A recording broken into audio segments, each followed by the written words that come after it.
All right, let's do a quick sound check, make sure everything works, and then we'll officially begin the webinar. I'm waiting for a confirmation from our Budapest team, and then we are going to get started. All right, okay. If you could confirm. Let's see. All is good. Excellent. Well, thank you so much. And warm welcome to everyone who's listening to the live webinar right now. This is Andras Bennett speaking live from Brussels. And next to me is Anna Schmidt. Very warm welcome to all of you. Well, thank you so much for joining this live session on the EPSO specialist competitions. And this is a free information webinar session, which we'll be recording. I'll say a few words about how you can access all the follow-up materials and what you can do today at the live session itself. First and foremost, make sure that the sound works good. And if there's any problem that you may not hear me well, or you might not hear this at all, here are a couple of ideas that you can do to fix it. Usually restarting your browser or logging in from a different browser resolves 98% of the problems. So if you ever have such issues, try to open it in Chrome or in Firefox or any other browser, and then the problem should be resolved. So with that, as we said, this is Anna and Andras speaking today. We are going to be assisted by Lenka and Veronica in Budapest. So if you have any technical issues or other questions, they will make sure to address it bilaterally directly to you. And they will be helping us with the live questions, making sure that we don't miss any of these. If we do, we will definitely come back to you with a memo, and we'll be sharing the presentation along with the webinar recording in a few days. So you will definitely have access to all the materials that we are presenting today. But those of you who are here at the live session have the privilege and the benefit of asking questions directly from us. So make good use of that. If you need to know more on anything that we're going to be covering, feel free to put that into the chat box, and we will address it to the best of our abilities and make sure that we cover it. If we cannot, there is not enough time, or there are too many questions, as I said, we will come back to you with a follow-up memo. Exactly. So just to tailor make it as much as possible to your needs, we are very glad to receive questions. So please don't hesitate to drop questions in the chat box. Very well. So with that, we have a busy evening ahead, along with the things that we want to present to you, but also leaving enough time for the live Q&A, which, as we said, can happen anytime throughout the presentation. But definitely in the end, we'll have a dedicated time slot where we only answer your questions and nothing else. So everything will be made available, as said before, and we roughly plan to spend around 90 minutes, an hour and a half, to cover everything that is to be known about the EPSO specialist competitions. So with that, here's a brief agenda. We will cover ideas on the specialist competitions, especially their difference compared to other competitions. Then we will transit to the talent screener, which is a quintessential part of any specialist competition, of almost all specialist competitions these days. So it's worth discussing a few ideas why the talent screener matters and how you can make the most of it. This part will be followed by the CBTs, which we won't spend much time on because we have dedicated free webinars and resources on that, and it's an important but not a vital part of the specialist competitions. Then we look at the case study, and then we'll transit to more specific assessment type of exercises. So we will then cover also shortly the group exercise, but what of course we will want to focus mostly on is the field-related interview, because this is a particularity of the specialist competition. So we will also cover what is the difference between the field-related interview and the competency-based interview, and we will go a bit more in depth about this interview in the field. Later on, we will also cover some frequently asked questions related to that, and also how to prepare the best for this part of the competition. So with that, we'll have also a special offer towards the end. And as we said many times already, ask questions so we can be as relevant and as practical for your needs as we can. Before anything else, let's make sure that you're here, you're listening, you're engaged. We'd like to propose a quick vote asking whether you've ever participated in a specialist competition. So please click the choice that relates to you best. And let's see, you've never had that privilege, or you've done that in the past, or you are actually currently participating in a competition. So let's see. Click the button. We'll wait a second or two, and let's see the results. Well, that's a perfect 50% of those present who voted. And then let's see, the distribution is also pretty equal. So fantastic. Okay, so actually the most of you are currently participating. So I guess there are quite many competition and financial lawyers among you who are listening right now. And I see that also there are some people who already did it in the past. So you might already have some experience, and I hope that you will also share some past experiences that could be useful for the others as well. And there's a few people who have never done it in their life. Well, we hope to give also information to all those who have not yet participated ever in this kind of selection. Well, so let's actually get into the more substantive matters and see our first agenda point. How do EPSO specialist competitions differ from other competitions? And that's an important question to get a couple of baseline ideas, a couple of core factoids straight, to make sure that you have a clear understanding what makes a specialist competition a specialist competition. Exactly. So what's very interesting to see that in 2019, out of 34 selection procedures, only one was a generalist one. So all the rest of the competitions were specialists, which means that this is something that EPSO organizes more and more frequently these days. The aim is to select people who are operational from day one in a particular field. So they don't want to invest a lot of time anymore in training people in a particular field, but what they want is people who already have some amount of experience, for instance, in the area of research or security or taxation, just to name a couple of those recent specialist selections. This process is used to select officials, both at assistant and administrator levels. So actually, just to look a bit forward, we already see in the, let's say, in the forward planning that there will be IT selections, for instance, both targeting administrator and assistant levels. And usually these are smaller selections in the sense that there are lower number of candidates whose names are put on the reserve list at the very end of the whole process.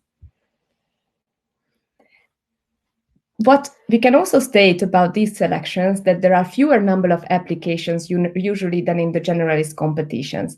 However, what you should also note that this doesn't mean that you have much higher chances, because of course, those people who are applying, even if it's, let's say, in comparison to an 85 generalist competition where you could have 30,000 people who are applying for that particular competition, in this case, maybe you will have only 3,000 or 4,000 applicants. Of course, most of the people are very well prepared and also have a very specific knowledge to that particular field that they are applying for. As I said, often more targeted and more well-prepared candidates could be among the others. And it includes tests for assessing the competency in the particular field. So this is the major, let's say, first difference in comparison to the generalist competition, that there's one particular part, or actually usually even two, because in the pre-selection phase, already the Telescreener is targeting to check assess the competency in the field, but also there's one particular interview targeting to assess the knowledge related to the field of the competition. And almost always it includes an assessment of the application via the Telescreener. So as I said, in these selections, usually as a very, very first phase, as a pre-selection tool, there's a Telescreener. And this is there in order to see already how relevant your CV, your profile is to that particular competition. Just to underline what Anna was just saying, that there is the test to assess the competence in the particular field. This is what makes really the specialist competitions unique and somewhat perhaps easier, dare I say, because you are being tested on a field that you know best, where you qualify, where you have the background knowledge, perhaps qualification, and that makes that kind of exam a little more relevant. And actually, there's a question related to this. Let me read it out before we proceed to the next one, or let Anna say that. My question relates to the written test in the field part of the specialist competition in legal research. Do you have any information to share on the form of this test and what is expected from the candidate? So to be honest, I'm not a lawyer myself, but maybe Andre knows a bit more as he is. I was completely expecting that question to be passed on to me. But yes, we can definitely come back to this on this aspect. It's well, they usually give you a scenario that you need to look into and provide some form of short analysis. But why don't we follow up directly, because this is a very targeted question for this particular competition. So we either come back to you directly, or I would encourage you to send us an email and then we'll follow up. So with that, let's go on and look at the competition. So depending on the application numbers, the computer-based test is or before the assessment center, as usually in generalist competition, but also it can happen that you need to actually pass the test on the day of the assessment center. So for instance, just to give you an example, in the very recent taxation specialist competition, this was the case. So they needed to pass the verbal, numerical, and abstract test on the day of the assessment center. Which makes the day even more difficult than it already is, because you need to do it as part of your assessment center. Candidates usually only need to reach a pass mark in their verbal, numerical, and abstract reasoning test. So very often in this selection, this is not really something that so you only need to reach a pass mark. You don't really compete against the others on this basis. If you reach the pass mark, then you can go ahead, and depending on whether it's at the beginning or at the assessment center phase, but this is only to reach a pass mark, but not really to select on this basis. Okay, I see another question. If you only have a graduate degree, are your probabilities lower of entering the EPSO test than when holding an MA? Well, it depends. So you will see that always in the notice of competitions, they always require some essential criteria. Depending on what the level is, the, let's say, number of years of the studies are also usually clarified. So you will know, depending of what the competition is about, whether you are qualifying for that competition or not. But usually I wouldn't say that this is the main source of selecting between candidates. So usually a BA or MA will not make the main difference. But of course it depends as well, because for instance, just to bring up an example, at the research competition, which was recently getting its finalization, there are no results yet, but people have done their assessment centers. I think people who only had, for instance, a master's degree had no chance to pass. So most of the candidates were actually having PhD qualifications. So only with a master's degree, you couldn't even pass that selection. So it really depends on the competition. And there's one more question that I see. Are the CBT, it's a jump because we see more questions coming in. So does the CBT include a situational judgment section? The pre-selection part usually does not. So it depends. It really, what is very important that your source for information should be always the notice of the competition, because as we explained, it really depends, and there's the procedure can differ from selection to selection.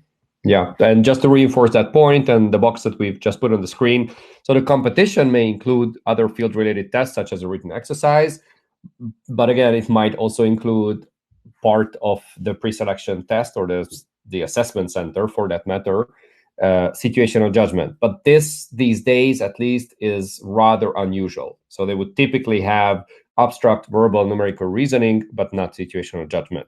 But just to reinforce Anna's point, always read the notice of competition very carefully, and then you will understand the authentic information relating to the competition. I saw another question as well, whether the CBT tests are more difficult or the same as in the generalist competition. So I would say, as in the generalist competition, this is one of the main, let's say, first step to pass. And they seriously, select on the basis of the CBT test. Therefore, I would say they are somewhat harder than in these selection procedures. So what I would say that they are not that easy, but it's, I would say, easier than in the case of the 85 competition. Just to clarify a few abbreviations for those of you who may not be familiar, CBT refers to computer-based tests. So essentially the abstract verbal numerical reasoning, and 85 is the administrator 5, which is the entry level for the generalist competitions. With that, Anna, here's another question. Yes, I'm the voice of the people, right? So Anna, here's another question which I think is worth addressing, and it relates to the pass mark. So yes. How do you define the pass mark in the third box that we put on the screen? So you say that assistants need to have 100 points out of 170 and 100. Okay, so this doesn't relate to a pass mark. What it means that in the notice of competition, they always explain that at the assessment center, how many points can you get for the different tests. Meaning that what they put is that for the general competencies, so for leadership, working with others, resilience, and so on, you can get in the administrator competitions, usually 80 points altogether, while for the interview in the field, you can get 100 points. So only for that one particular test, you can get 100 points, while for the rest of the general competency-based, let's say, all the tests together count only for 80, meaning the competency-based interview, the case study, and the group exercise, usually, which are the 3 that are only counting for 80 together, and the technical interview itself is for 100 points. That's why I'm saying that the interview in the field has a very high importance in the whole selection process. I see that there are many other questions coming in. Perhaps we'll just address one and then we'll come back to the rest. And we're asking our able Budapest team to help pass the questions to us in a shortlisted manner so we can address them later on. But this question I wanted to come back to is a CBT. So the computer-based tests, which may or may not be part of the assessment center, what is the pass mark there? So usually you have to reach a minimum level, meaning that at the verbal you need to reach 10 points out of 20. And from the numerical and abstract test, usually you have to reach, as a combined mark, 10 points out of 20 again.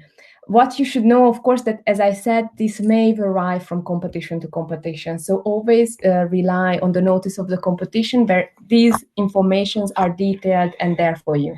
Yes, just to reinforce that point or underline that point, the abstract numerical verbal reasoning pass mark tends to be 50%, as Anna said. And for the abstract and the numerical, it has a combined score, and you need to have 50% in the combined one. So if you have the perfect score in abstract reasoning and you know absolutely nothing in numerical reasoning, then you can still go ahead with the competition. And then for the verbal reasoning is usually a standalone, and also there you need to have at least half of the points reached. Again, with the caveat that the notice of competition might say otherwise, but generally this is the principle, which is quite different from the generalist competitions. So you are not scored on the abstract verbal numerical reasoning. All they do is check that you get the minimum pass mark for you to be eligible for the rest of the exam. And you are not competing for these 3 computer-based tests against the other candidates. So that's also good news, because some people are not so good at abstract reasoning, or they might be extremely talented at verbal reasoning, it doesn't really matter as long as you reach the minimum score. So with that, let's look a little bit at the talent screener and why that matters, what you need to do about it to get a high score. So the talent screener, because I also saw a question related to this, so do they take into account your experience? Yes, so it's an online questionnaire. In the talent screener, basically you cover in a very structured manner your CV and your past experience. It's, as I said, a very detailed and alternative way to provide a CV of your experience. But not necessarily in a CV format, as we will see in a second. So it's a pre-selection tool, something on the basis of which they already do a selection among the candidates. It's a structured framework to evaluate candidates. Which means that there are very pointed questions that you need to answer. It's not like a random comparison of different CVs. It's a very procedural, structured, systematic manner of evaluating your background. And that's good news for you, because you will not be, how should I put this? You will not be at the mercy of the subjective opinion of the assessor, but there is much more system to it to remove as much bias as humanly possible and make sure that the candidates, who are all specialists in the field by definition in that competition, that they can be compared to each other. So if you are, say, an expert in development aid, and there's a competition coming up soon, if you are an expert and you spend some time in Angola at the EU's mission, whereas someone else spent time in the EU's mission to the US, well, these are quite different experiences while having a lot of commonalities as long as you're eligible for a competition. So how can these two profiles be compared to each other? And that's what the talent screener aims to help. So the way you provide your answers matters a lot. That you answer the question, that you really are as specific as possible. And we're going to look at a couple of best practices in a moment, how you can make the most of it. So the questions are based on the selection criteria in the notice of the competition. And this already guides me to the idea that when you are preparing your answers to the talent screener, what is very important to have at hand is the notice of competition, so that you really try to base yourself to demonstrate those things that are mentioned in the duties section of the notice of the competition. And best matches will be invited to the next phase of the competition. So simply, as I said, it's a pre-selection tool, and you need to be among the best ones on the basis of the talent screener. All candidates are checked against the same questions in an objective way, as András has explained already. And selection is based on qualifications. So for instance, usually there is a section related to education. There's some sections related to the professional experience. In some cases, they ask about publications, some special courses. So depending of the nature of the competition, there are the different sections may vary. And you are forced to stick to measurable figures. So this is something very important. So you are not just, let's say, evaluated on let's say, on a more subjective manner, but these are really measurable figures that you will need to put there, because these are the questions that are actually targeted on. And less options to put a favorable gloss on the reality, as András explained already. And indirectly also checks the motivation of candidates. And why I'm saying that is because it's a very lengthy process to fill out a talent screener. So you will spend a couple of days to do it well. That's why I also think that in a way they want to exclude candidates who are not that motivated, who are not taking the time to do it well. And therefore, immediately they can disregard those applications. And here's a question about the measurable figures, what you mean by that. And I'll take the liberty not to answer that. Well, measurable figures can be anything that you can justify, that you can back up by evidence. So for instance, if you say, I have had 12 publications in peer-reviewed scientific journals, because you're an applicant for nuclear researcher, for instance, well, you need to be able to present those figures, or at least present the evidence for that claim. Or if you say you're an IT specialist and you've conducted security audits, you need to be able to say, well, the scale at which I've done this job was I've dealt with 48 government contracts in Germany and 22 in Belgium, and if you are requested, you can provide evidence of that claim. So anything that is measurable in terms of the impact, the number of people involved, or any other figure, you need to be able to quantify that. And even for others, this is a relevant point. That's why I'll spend another 30 seconds on that. We very strongly encourage you to use such figures, to be as concrete as possible, because simply saying, I have had management responsibility at the company I worked at, or saying that I've dealt with high-level project as a project manager, that's a very vague claim. It's very hard to see what is high level for you and what's high level for the person evaluating it. So you need to be concrete, need to be more specific. Otherwise, they just won't get the message that you're trying to convey. And another question I see here from Anna Maria: how is the talent screener taken into account during the assessment center? So actually, they will read it before the specialist interview, so before the field-related interview, and they, to some extent, adapt their questions on the basis of what you have written there. They might actually ask you to elaborate more deeply in some examples that you have mentioned in the talent screener. So this is absolutely taken into account. So also make sure that whatever you mention in the talent screener, that you are really also able to elaborate more in depth when you go to your interview, because they do base themselves a lot on the talent screener. All right, let's proceed to the next couple of tips regarding the talent screener. And then one more question: does the score obtained at the talent screener count at a later stage of the assessment center? Not anymore. So when you go to the assessment center, you all are at 0.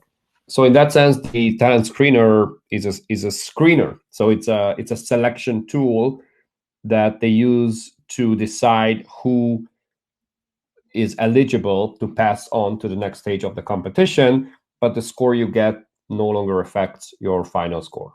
Absolutely. So some tips regarding the talent screener.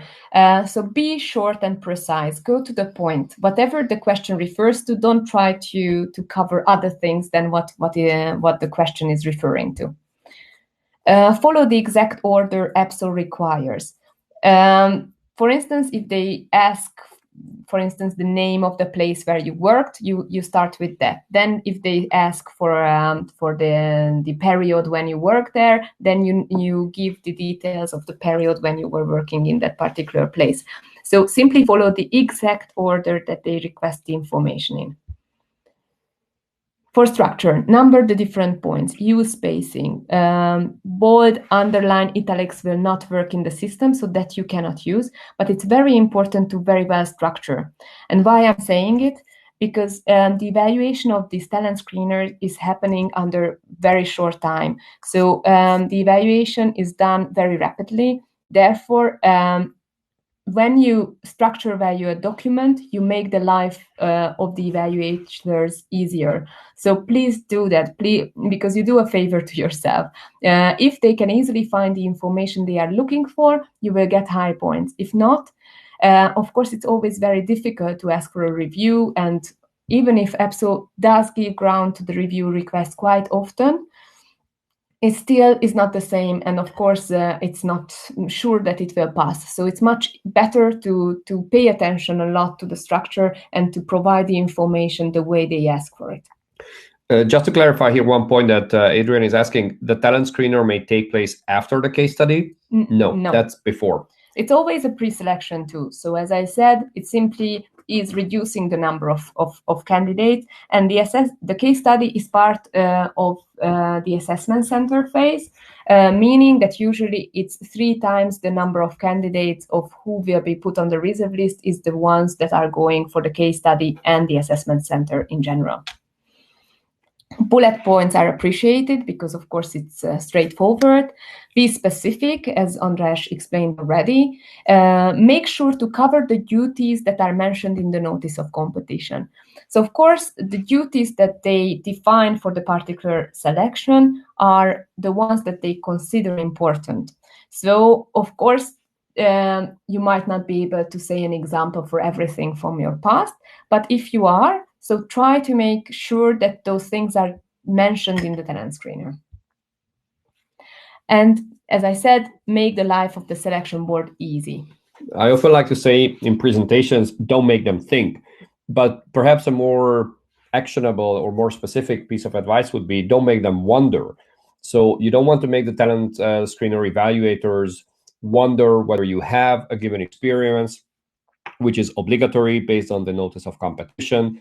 You don't want them to wonder whether you have the relevant kind of knowledge, which again is a prerequisite based on the notice of competition. Make sure that you spoon feed them and every little piece of information is there in a structured, clear, easy to scan manner so they can evaluate it quickly and give you the best possible score you can ever hope for. Exactly. And create a document very simple and intuitive to find all the relevant information. It says it all, I think. In that sense, it is very comparable to CV, where you also want to present yourself in the best possible light, but the layout, the clear writing, the word choice, the use or the lack of jargon becomes an important factor. So all these things will matter, because after all, this is a human evaluation. And despite all the checks and balances we mentioned before, to make it as unbiased as possible, it's still humans who will give their best judgment based on the information you provide. And just to mention that we do have a webinar just on the talent screener itself. So we recommend you to know more details of that. If in case you are preparing for instance, for this part of the selection process. So this is something very useful to do. And also, and this is probably my part to pitch Anna, because she does a lot of application assistance. So she often scans CVs or talent screeners, how would I put that? Talent screener replies. I think perhaps that's the noun that I'm looking for.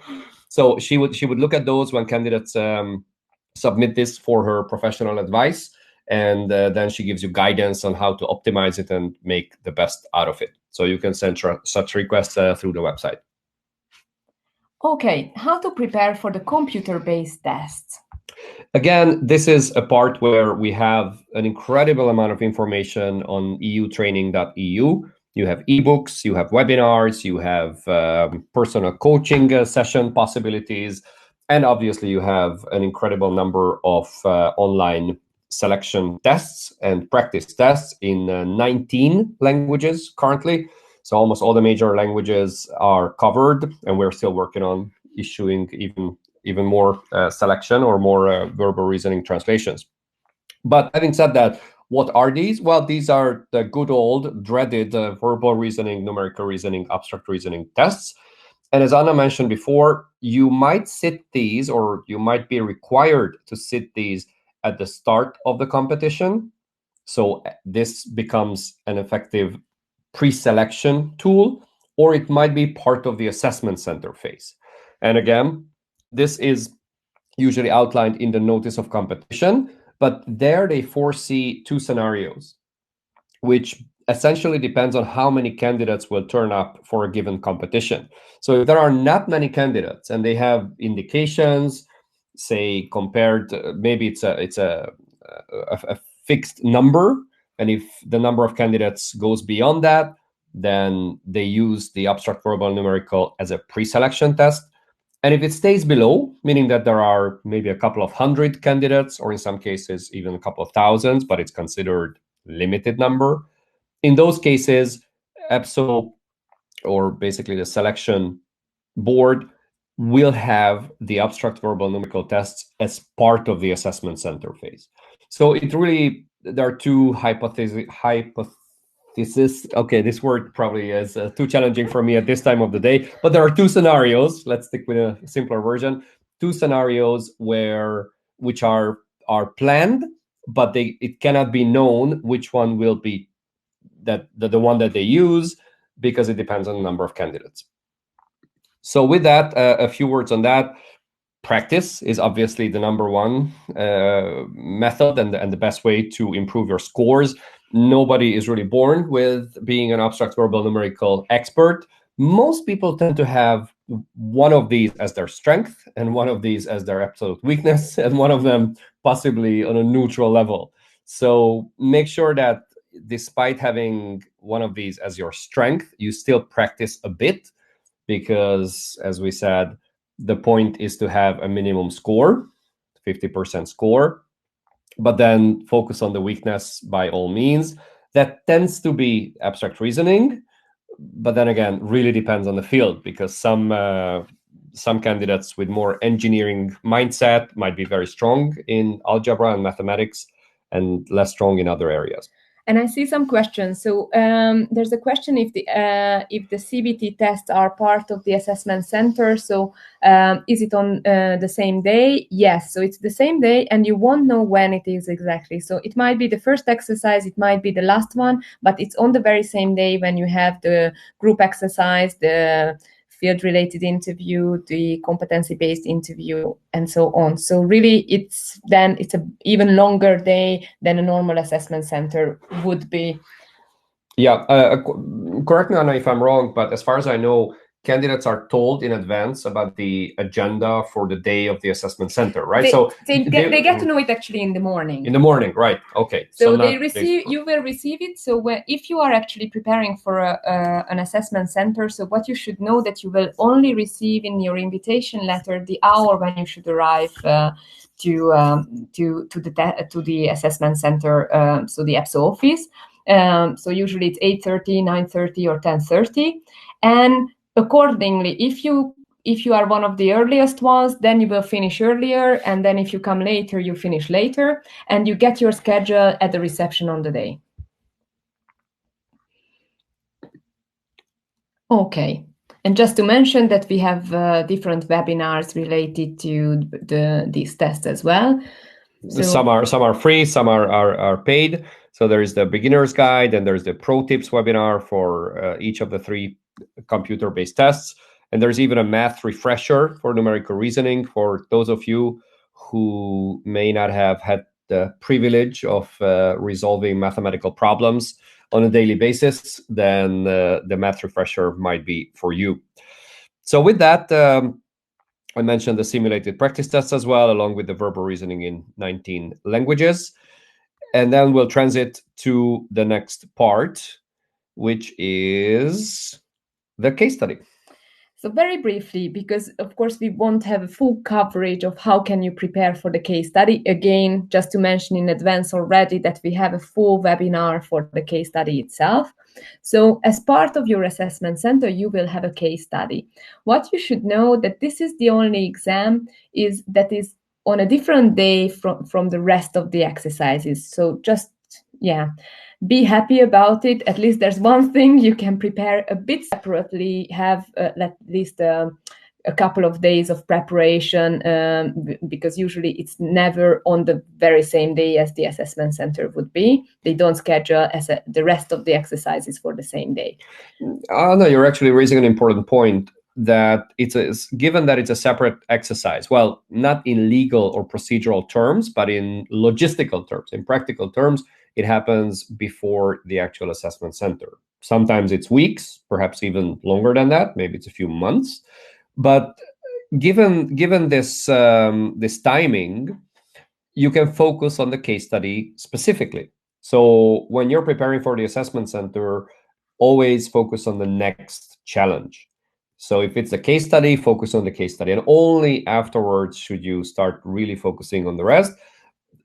Anna is not entirely in agreement with this perspective, and I guess why. Anna, tell us why. Why I'm saying, and I made a face that I'm not sure you can actually have that liberty. Is simply because sometimes, and that's a frequently asked question. So that just to cover that.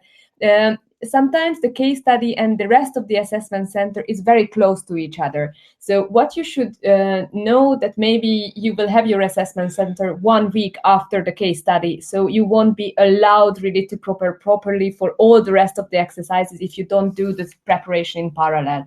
Sometimes what can even happen in some competitions that you go for your assessment center before the case study. So just to use my own example, actually, when I passed my own specialist competition, I actually did it this way. So first I went for my assessment center, and then something like 3 weeks later I went for the case study.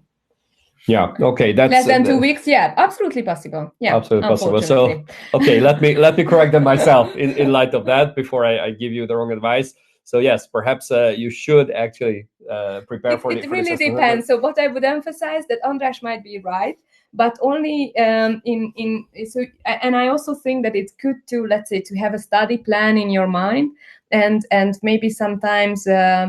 It's very good if you really devote your, some weeks only on the case study. But yeah, make sure that you are aware that the assessment center can come very close to the case study. Good. Let's go on and look further into the case study itself, what it is. Well, it's a written simulation exercise, pretty straightforward in that sense, but with a couple of unique features. One is that it's based on a realistic scenario. It's not completely made up in the sense that it's rooted in reality. Perhaps that's the term I would use. And there's multiple background information included. So you need to go through a large number of background files when answering the case study question. And and you need to answer that in an essay format. So it's not a multiple choice, or it's not a quiz of any kind. It is an essay that you are requested to write. You have to do it under time pressure. Sometimes it's 60 minutes, but usually that applies for the 85 generalist competition. Otherwise, it's 90 minutes. Okay, the case study, I just see a question, sorry. Is it related to the field competence? So no. What you should know that the case study 99% of the time is only checking general competencies. The exception could be lawyer linguist, for instance, or usually related to lawyer linguist related positions where they assess to some extent your knowledge in the field. But I would say 99% of the time the case study is checking general competencies. It's on the same day for everybody. Very importantly, I always want to emphasize that make sure to be there on the day. And in case you get sick, because unfortunately it does happen, make sure to have a medical certificate and send it to EPSO as soon as possible, because unfortunately they don't really allow rescheduling. So only if you have a medical certification, then maybe you are able to negotiate on this.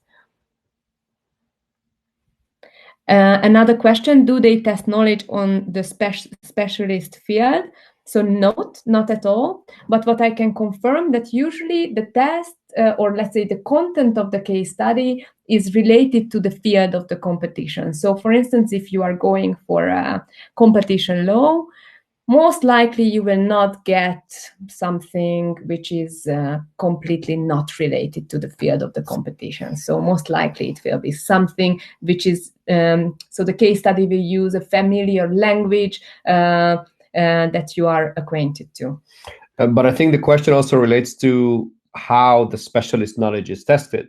It is tested, and it's something we'll come back to shortly when we talk about the specialist interview, when we talk about other more unique types of tests as part of the specialist competition. But the case study, as long as it's at that phase of the exam that we talk about the case study, it does not check your specific knowledge in the field. So going back to Anna's example, if you are a competition lawyer, you're not going to be tested on mergers and acquisitions or the role of state aid. it's going to be assessing your competencies of processing information, so analyzing and problem solving, prioritizing, communicating, and things like that. So you will need to analyze the background document and write a sensible essay on that basis. But it's not directly checking how well you know the subject matter in question. And just to say something important, that it has a relatively lower importance in comparison to the other tests. This means because it checks usually 4 competencies, so analyzing and problem solving, communication, delivering quality and result, and prioritizing and organizing. So 4 generic competencies. In comparison to the competency-based interview and the group exercise, we check 6. Therefore, it counts for 20 points usually. So you can, these are public information. I base myself on the notices. You can always check, but this is something that is almost always the case. A couple of other questions or comments that we're going to address because they relate directly to the case study. So one is, can you describe briefly how the interface works for the case study? This is something you can test on our website, on EU Training, with the small disclaimer that there has been some minor change in EPSO's interface, which is something we're going to be adapting to. But it's very, very close to the kind of interface you're going to be having at the exam. So feel free to test it out. You can immediately access it on the website. Don't go away now. Stay with the webinar, but afterwards. And so that there you can be more familiar with the interface. There was another question on the content of the case study. So according to what Anna said, the 87, it should be something common to the 5 different profiles of the notice. To be honest, I'm not sure about that. Because you have very particular profiles, so I'm not sure whether they will have something. Which exam are we talking about, Anna? So it's it's just to explain. It's the competition law. So it's not only competition law. There's one running now, 87. There's competition law. There's financial law, and there are other profiles as well. My guess would be that you will have the same test, but I'm not sure. Okay, so that's hard to tell, but in terms of their role is not to test your knowledge. So what I would expect is that it will be vaguely related to some kind of a legal setting, but nothing more. So and they really don't test your knowledge. It's very important to know. So in any case, my guess would be that they will give you something which is a familiar language, a familiar setting, but nothing more. Right. Let's look at a couple of points on case study, and then we'll move on to more substantive parts. We also have a case study webinar that I encourage you to check out. So a couple of pointers for you to bear in mind. So make sure you manage your time properly because you are under time pressure to draft your essay. Pay attention how you structure your document with the introduction, with some takeaway points in the end. Again, using a couple of visual help, focusing on the core questions and perhaps using titles that you address those core questions with a couple of bullet points, with limited visual tools. So you have very, very limited ways of formatting your documents, but you can still use dashes or line breaks or numbering. These sort of tools you can definitely apply. Don't get distracted by unnecessary information, which will be there, part of your dossier, to trick you a little bit, mislead you, which you need to filter out and focus on the essential points. Striking a balance between detail and conciseness, which again is a measurement of your good judgment, and basing yourself only on the background information. Try your best not to contradict it, even if you happen to know the subject, or especially when you know the subject really well. If there is information which is not in the background documents, use it as long as it's sort of common sense. It's something that works. But EPSO usually says that you can make some so on the basis of the background documentations, you can make some assumptions, but you have to still rely on the background documentation. So just to give you an example, very often they ask for recommendations. So policy recommendations. Yes, right? for instance, policy recommendations, or for instance, you have to, especially if you take the example of law, maybe there you have to give a background of what legislative documents are already there related to that particular field, and then maybe you have to give some recommendations what needs to be improved. And maybe this will not be really written down, but of course, on the basis of what you have read from the background documents, you can make some recommendations yourself. And at last, what's good, of course, is to do some simulations under time pressure, because you will see that the biggest challenge is the 60 or 90 minutes. Usually it's 90 in the specialist competitions. So it's very good if you define a strategy to yourself. How do you divide this 90 minutes? And you need to develop it throughout the practice that you do by yourself. And then just to highlight the case study exam insights webinar that we did some time ago, I think earlier this year, yeah, which is available on EU Training and highly recommended, right? Indeed.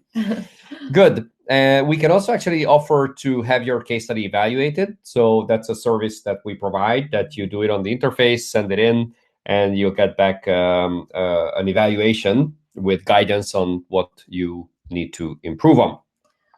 Oh, group exercise. Group exercise. Anna, why don't we hold on for a second, answer 2 or 3 questions before we go on in no particular order. So here's one. Is it possible that the different tests of the assessment center, including the CBTs, are organized on different days? I've only been invited to the case study thus far. Yes. So as we said, the case study is always on a separate day. That's the only exercise that by itself will be on one day, meaning I guess that in your case is the 10th of January, so you are going to your case study related to probably financial law or competition law, and then yes, only the case study date has been communicated to the candidates, I think yesterday or the day before yesterday. Yeah, here were a couple of other questions which I think pretty much we answered in the course of our presentation. Let me pick another one. How long does it take from the publication of the results? Publication of the results of the selection based on the talent screener and the invitation to the assessment center? Okay, that of course depends from selection procedure to selection procedure, but in general, I would say it is usually taking about 3 months for EPSO to go to the next phase.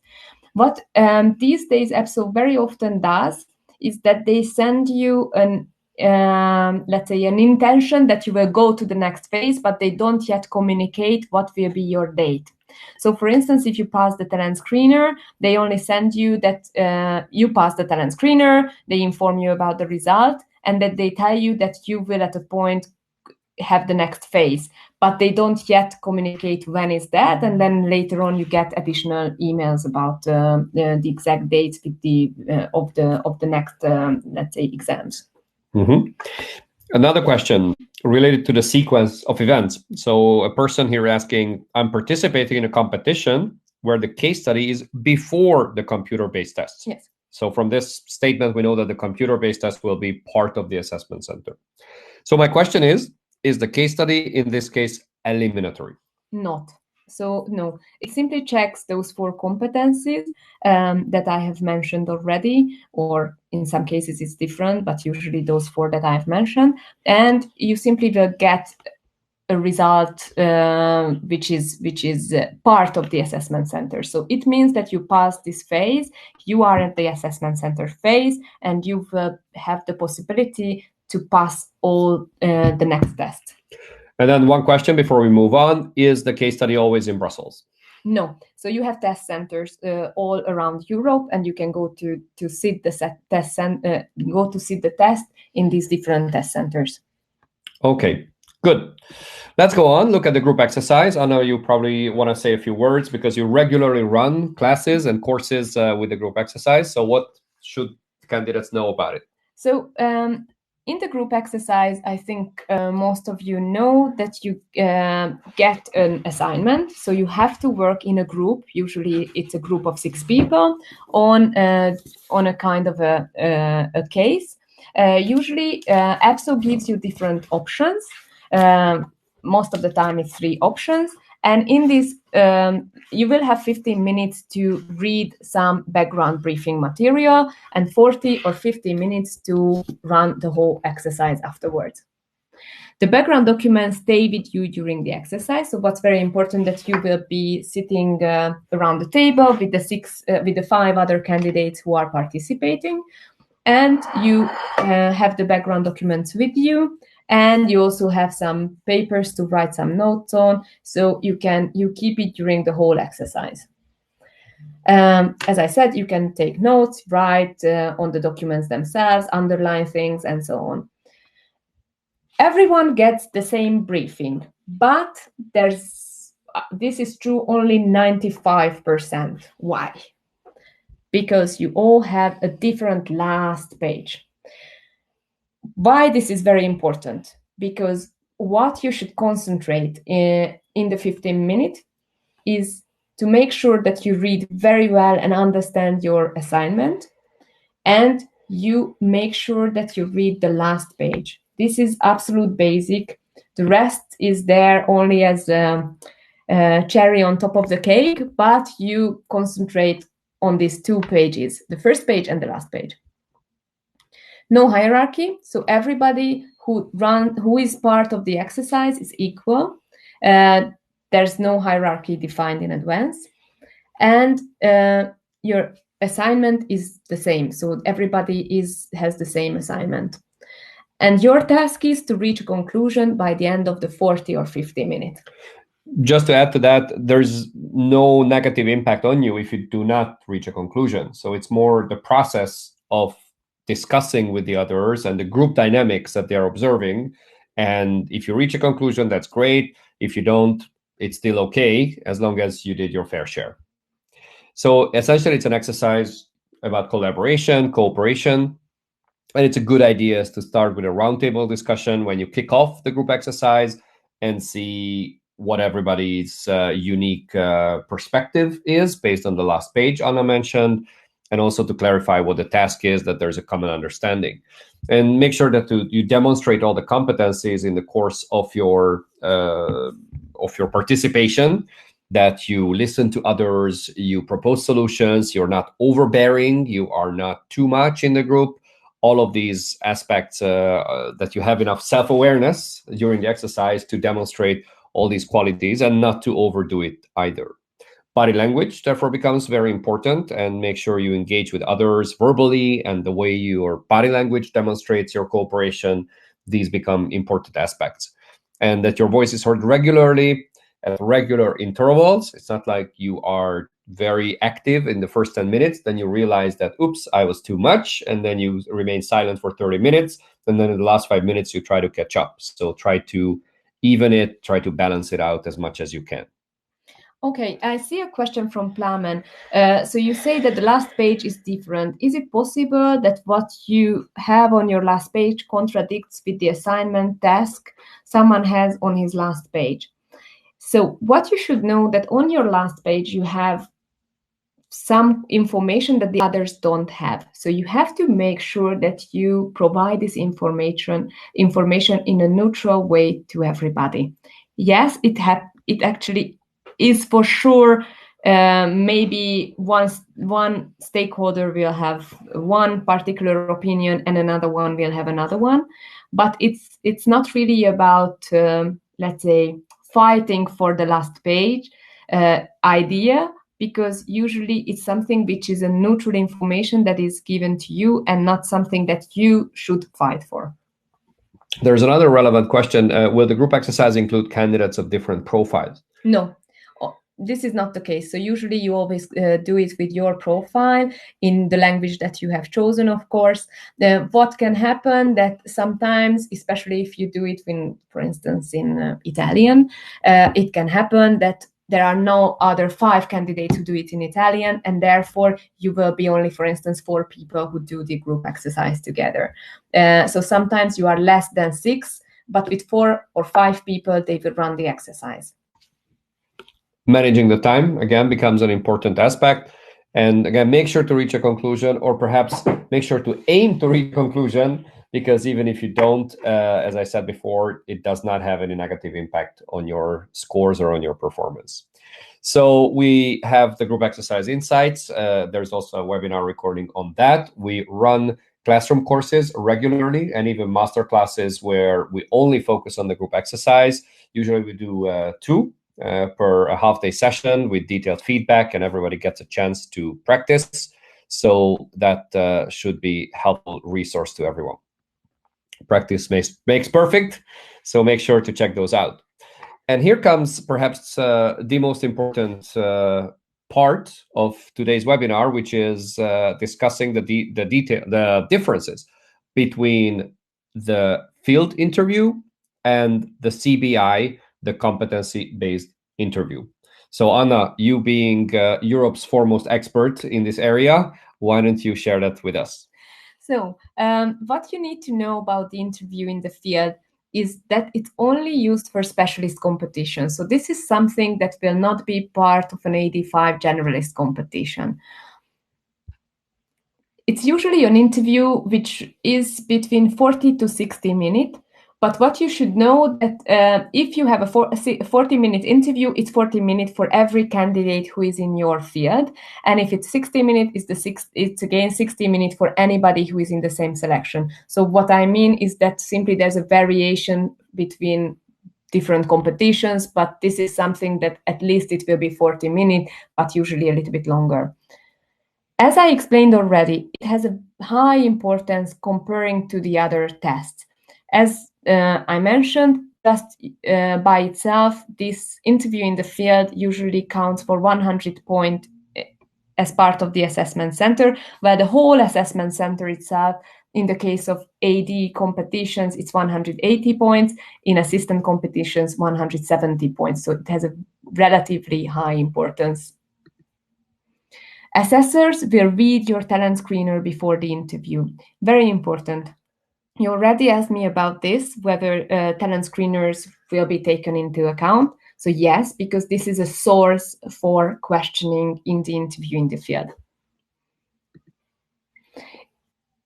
You may or may not start with a short introduction. In the case, for instance, of the competency-based interview, you always have an introduction, while here you might or might not have the possibility to shortly brief the panel members about your background and qualifications. It's a structured interview. What does it mean? That they do have a set of questions that they ask from every candidate. Of course, you might already wonder then how is that possible when I'm working on state aid and when the other person is working on mergers? How this can have the same structure. So what you should know that some, let's say, content of the interview will be just the same for all of you, meaning that, for instance, they will ask a procedural question on how do you do things step by step, and maybe on what procedure they ask about, it will be different, but the same procedural question will come. Maybe they will ask you about the checklist, but what checklist they ask about is might differ from person to person, depending on their background and qualifications. Another question related to this, Anna, whether the assessors only read the talent screener beforehand or the whole application, including the motivational questions? So they might read the motivational questions. However, those are not taken into account. So the motivational part is more serving the recruiting services.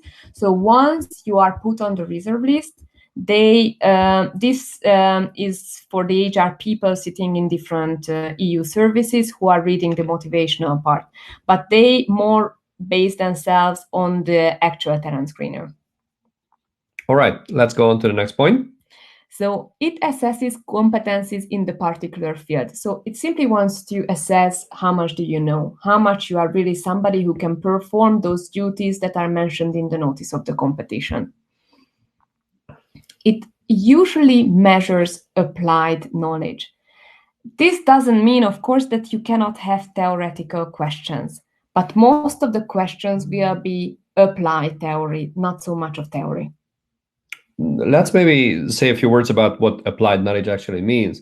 So that could mean and versus knowledge-based questions. So let's say you're an IT specialist and you are into IT security. So there could be a question on how do you deal with securing open source software, and then you say, well, this is the method, these are the ways that you can deal with that. And there could be an applied knowledge question saying, suppose there's a data breach and confidential information has been leaked. What actions would you take if you are notified by users or by some authority that this happened? So you need to then present your solution in this hypothetical case. So both could be asked in order to assess your knowledge in a given area. Often example-based questions. So similarly to the competency-based interview, which in a brief moment we will speak about, but very often here as well, they ask example-based questions. And it's a rapid interview. So similarly to the competency-based interview, which is very, very fast pace. Also in this case, it's a rapid interview, many, many questions, many follow-up questions. So you won't have a lot of time to elaborate in detail in a long, response, like explaining your experience and so on. But you usually have to go quite quickly to the point. The evaluators. So the evaluators... Sounds like a movie title, right? Yeah. The evaluators. Or a band. Yeah. Oh, good. Actually, anyone out there wishing to create their band, go ahead. They are usually specialists, not usually. So they are specialists in the field, but they might come from a related area. And why I want to explain this, because very often I get the feedback from people that, okay, I had somebody as an evaluator who was just, vaguely related to my field. It can happen. So be prepared to add an additional layer to your explanation. So just to give you an example again, if you are working in competition law, make sure that whatever case you are describing, it's also understandable for somebody who has a legal background but might not be completely specialized in competition law. So the two assessors, similarly to the competency-based interview, you will have two assessors. So it's just the same. The setting is the same. They are all trained by EPSO, and they have minimum the level of the competition or a higher grade themselves. So if it's an 87 competition, they will at least be 87. This is a formal requirement in every competition. Just very briefly about the conflict of interest. So people who directly worked with you, because some of you might already, with a different contract, be already in the institutions. Very importantly, if they directly work with you, they have a conflict of interest, but not in any other case. So if they are in the same directorate in another unit, they can conduct your interview. So be prepared. They anyway have to publish the list of the evaluators. Have a look whenever it's published. It's on the competition space of the page of the EPSO website. So you open your particular competition, and it's usually in the news section. You can find the names of the evaluators. And just to answer Adrian's question, whether evaluators are professors, well, they might be or they may not be. That's not a relevant qualification, in the sense that they need to be EU officials. They need to be at least on the level administratively where the competition is, and they need to be close to the field, to Anna's earlier point. Whether they have an academic qualification or they might be teaching somewhere, that's entirely up to them. And whether both assessors are specialists, I think my answer pretty much covers that question as well. And as I said, the list is always published on the EPSO website in due time. Sometimes they unfortunately take quite some time, so it's only sometimes published right before they start with the assessment center. But keep checking, because this will not be sent to you by an email. So if you are doing a competition right now, yeah, it's always good to check from time to time the website. All right. And in the meantime, I'd like to answer one or two questions. So one is whether in the field interview, Will they also ask general knowledge questions around the experience mentioned in the talent screener? I wonder what you mean by general knowledge questions. So the field interview is really dealing with the field. They would not ask questions on European policies or EU institutions or that sort of thing. So they really want to focus on your background and how it relates to the competition in question. But they might ask some knowledge-based questions as well. So especially if you're, I don't know, for instance, in your area, just to pick, for instance, security, you might need to be aware of some legislations which are related to the area of security, your particular field, and then you have to be able to name those legislations. So yeah, they might ask knowledge-based questions as well. Right. Let's look at the competency-based interview. So again, to emphasize the point that this is different from the interview in the field. This is more general or generic, and it looks at your competencies and not so much how you or how your knowledge relates to the field. So this is used at every EPSO competition. So no matter what competition you apply for, you will have a competency-based interview. Assesses EPSO general competencies, usually 5 for AST and 6 for the AD competitions. These could be delivering quality and result, learning and development, resilience, working with others, and in the case of AD competitions, leadership could be among, and usually communication, which is checked indirectly. There are 2 assessors, as I mentioned already, and assessors won't read your talent screener before the interview. So what is very important, and what is a very important difference from the field-related interview, that in this case, they absolutely want a blank page. So when they see you, they want to assess you without knowing as little as possible about you. So what the assessors will get before you go into their room is that they see your name and they receive a small ID picture of you, which you have to bring for the day. And that's all what they know about you. So they have absolutely no information about you otherwise. And therefore, it always starts with a short introduction. This is not evaluated, but of course, it's very important to make a good first impression on the evaluators. So be prepared for it. Be prepared to shortly describe your educational and professional background, maybe say a couple of sentences about your motivation, because of course this is, you know that this will be the first question that is asked from you, and this is a kind of setting the scene. So it's very, very, of course, you can only do a first impression once, so make sure that it's something positive that comes to the assessors there. Perhaps one piece of advice there is you can and you should prepare for this, perhaps even write down your introduction or memorize it, but when you present it, you need to come across as natural. So don't come in and be very rehearsed and very too eloquent, using words that you would not necessarily use in a spontaneous introduction.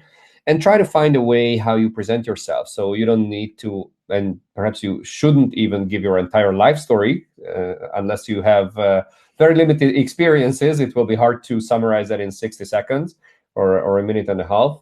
But think about it carefully how you present yourself in the competency-based interview introduction part. It's a structured interview. This means that everybody who is participating is getting the very same questions. However, you might have different follow-up questions. Each question is linked to an EPSO competency, and you always have to give examples. Example-based questions, as I just said. And yes. What we advise you to do is to prepare a response on the basis of the STAR method, meaning the STAR abbreviation stands for situation, task, actions, and result. So as they usually ask for some examples, like, could you please say an example when you needed to deliver something on time? And then you have to describe usually the situation, what was your exact task, what were the actions that you took, and what was the end result. And perhaps to underline one point here, that the action is probably the most important part of that, is what did you personally do in that situation? And most candidates tend to talk about others, about the group, about all the external things, but themselves. So make sure that when you present a situation, use a lot of I sentences, which might be a little uncomfortable because you feel uneasy really talking about yourself, of what you did or what you didn't do. But that's okay. This is part of the tasks in the exercise. And you can also share negative examples, negative experiences, as long as you present the learning, the lessons, the conclusions you've learned as a result. And just to add to this, what I usually try to emphasize to people whom I'm coaching for the exam is that you should emphasize on how did you do things. So they don't check your technical knowledge here. Don't get lost in technical details, because they absolutely don't mind. What they want to see is how do you do things? And you have to demonstrate those generic competencies. I just see a question here. Can you get general EU knowledge questions at this interview? So not at all. No, you actually, there's nowhere where they would check your EU related knowledge. So this is not part of the assessment center anymore. In about 9 years ago, they have changed the process. So EPSO changed the process of how they evaluate candidates, and EU knowledge is not the basis of the selection. And it's a rapid interview with many, many follow-up questions. So what you should prepare is being able to respond very, very rapidly. Our usual suggestion is 90 seconds. So be very brief, very much to the point, and be prepared that they ask a lot of questions. So it's a pretty, I would say, stressful interview, if I can say that. Very encouraging, and very encouraging. Very encouraging. But I think it's very good if you mentally prepare for that, and you know that everybody is having this style of questions, and that you don't expect something else. Yeah, that makes a lot of sense. And also, stress often comes from the uncertainty. So as long as you have good examples, you memorize those, you practice presenting them in 90 seconds using the STAR method, you can definitely be much less stressed and perform far, far better. Right. So a couple of recommendations. So we have actually an EPSO competency-based interview insights webinar as well, with 1 hour and a half of pure gold advice. I think it was an hour and a half webinar, but definitely dedicated to this fascinating subject, with examples and tips and ideas how to present information that puts you in the best possible light. It's 90 seconds. Our colleagues are writing, but they probably mean 90 minutes. So you can practice all of this, and we have also free ebooks and tips and tricks articles on this very topic. Make sure to look for those, and you can find wealth of resources. So let's look at a couple of commonly asked questions. Let's see whether these have already been asked or not. So we'll quickly go through these before we conclude, and look at a couple of pending questions we have not yet answered. So if I got 0 points for a question on the talent screener, will they ask me further questions on that topic? So just to respond, usually what they intend to evaluate during the technical interview is the depth of your knowledge, where you seem to be an expert on paper. If you got for something 0 point, that means that this is something that you haven't dealt with during your professional career, and this is completely okay, because if you pass the talent screener, it means that on paper you are suitable, you are a good candidate for that selection. So what I would expect, that they won't really cover anything where you got 0 points. So I definitely wouldn't concentrate in my preparation on those questions where you got very, very low points. This only means that they could see clearly that it's not your area of specialty, and probably in the field-related interview, they will less focus on that. What if I know an evaluator on the board? I briefly mentioned that this is something that can happen, especially because usually these are small circles. So if you are, for instance, a specialist in the area of taxation, you might know people in that area, and you might end up having somebody in front of you who is in the board. who is in the board and you know. What I would advise you to do is to act as you didn't really know each other, meaning that you definitely shouldn't say like, as you know, as and so on. So never referring as we discussed to on our recent trip to Spain, right? Exactly. So you never refer to any coffees that you had together and so on. Treat them as you have never met in that sense, and cover every question from the very beginning until the very end, not anticipating that they know some information about you.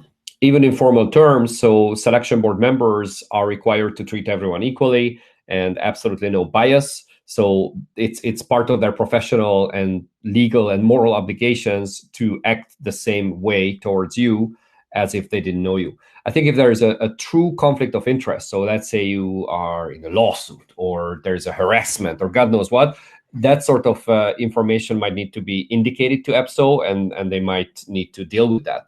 But then again, it's probably an outlier case. So in simply knowing a person or having met a person in a different context should not be a problem. If they ask for an example, can I also use the STAR method for response? And I just see the same question from Marina actually coming. So we are running parallel actually, or you are reading our mind. So yes, what I would suggest that in case they ask for an example, the STAR method is a good way to respond. But what should be different is the content of the response. As I said, in the competency-based interview, you more need to describe your approach on the how, while here you will describe on what did you do. And you more focus on the technical content of answering that question. So you can use the STAR method, no problem. This is just a way to respond to example-based questions, but the content of the response should be different. This is an interview of my field. Do I still need to prepare for it? Yes, definitely. So what is very important that, as I explained, this is far the most important part of the selection process, so you should be very well prepared. What can be a good source, we will talk about it a little bit later, but as I think I already hinted, the notice of the competition is defining the duties. So that's let's say, the framework that you can start preparing on. So that's something which is a very good basis to start the preparation on. If I'm a specialist on one particular area and I know that the assessors are specialized in another, what should I do? Of course, you will try to see who are the assessors, because these are public, as I said, it's a public information. You probably won't know who will be there on the day, but you will have a list of names, and you might say, okay, they are all focused on mergers and not on state aid. So what should I do now? It's a specialist competition. You have your area of specialization inside the field, or you might have actually some areas where you specialize on. What you should know that, as I said, usually then you don't need to suddenly cover areas which you didn't deal with. I'm not saying it's not good to review some things that you need to maybe refresh your memories on, but especially if in the Telescreener it was clear already that you haven't really dealt with those areas and you got 0 points for that, I wouldn't really worry too much. I would focus more to get very much let's say, to refresh my memories on those things that you dealt with, that you are really have a deep knowledge in. And perhaps one more point here: if you know what the assessors do not know, that has an impact on the way you present information. So the kind of jargon or technical terms you're using, explanations, as Anna said, the level or the depth to which you go in explaining certain concepts will be probably different than having a true specialist with a deep understanding of your subject matter area in front of you. What should I review before this interview? So what I would review, first of all, is the Telescreener. So make sure that you know in and out those things that you have mentioned there. Really dig deep of who were the stakeholders that you worked together with, what kind of legal documents you needed to use for your work, what, let's say, procedures that you needed to cover, what were the, let's say, overarching goals of that particular policy maybe that you worked on, and really make sure that you are practicing and able to verbalize these things, because it's one thing that you know it on paper, but you really have to be able to give it back at the interview. And then in terms of resources, when we talk about the specialist field, there are some pretty good policy summaries. If your area actually relates to the EU, which may not always be the case, but if it relates to the EU, the European Parliament has great summaries of various EU legislation, and you can certainly look for press releases, annual reports. These tend to be helpful resources in reviewing or revising knowledge in a given area. If your area is basically not linked to the EU, perhaps IT security, again, might have aspects, and you might want to know what the European Commission does in the area or in data privacy terms, but there's a vast body of knowledge elsewhere. Try to look through as much as you can to be completely up to date in your area of expertise. Okay, and how can I practice for this interview? So I would definitely recommend you to practice with somebody who is a specialist in that field, because of course it's hard to practice with a generalist, or at least it might to some extent be simulated what will be at the interview, but the best if you practice with somebody who is a specialist himself or herself in the field. Mm-hmm. And then the golden rule of preparation, a couple of closing remarks, and I'm well aware that there are quite a few questions we didn't have time to answer, but I'd like to be respectful of everyone's time. So a couple of key takeaways before we conclude. So the main source, as I said, is the notice of the competition. It's a legally binding document, so they cannot really ask you anything out of this context. It is the basis of their evaluation. Whatever is mentioned there among the duties could be a potential question during your interview in one way or the other. So that's a great resource for you to at least give some orientation what you should revise and the kind of questions that you might expect. So with that, we encourage you to look for further resources. There is a Facebook page called EPSO Specialist Exams. So we encourage you to join that if you are on Facebook. There is vivid and intense conversation happening there. Also, we highly encourage you to use the many resources we make or put at your disposal on the EU training. So there are classroom simulations, personal coaching, online resources, ebooks, webinars, online tests, and I could go on with the list. There's a great diversity of services we've put out there to help your preparation. And the personal coaching, which is done by Anna and sometimes by our colleague Jan, is also a great personalized way of finding your blind spots or finding areas where some improvement can do magic and get you to higher scores. So with that, we would encourage you at this point to have more questions, but I know we have quite a few to answer. As mentioned before, we will be answering those in the coming days and find a way to communicate it back to you, perhaps in a tips and tricks article or some sort of a memo. So we will take good note of that, and our colleagues in Budapest, Veronica and Lenke, who we are immensely grateful for all their technical support, they will be collecting those, and we will have a chance to review and answer them.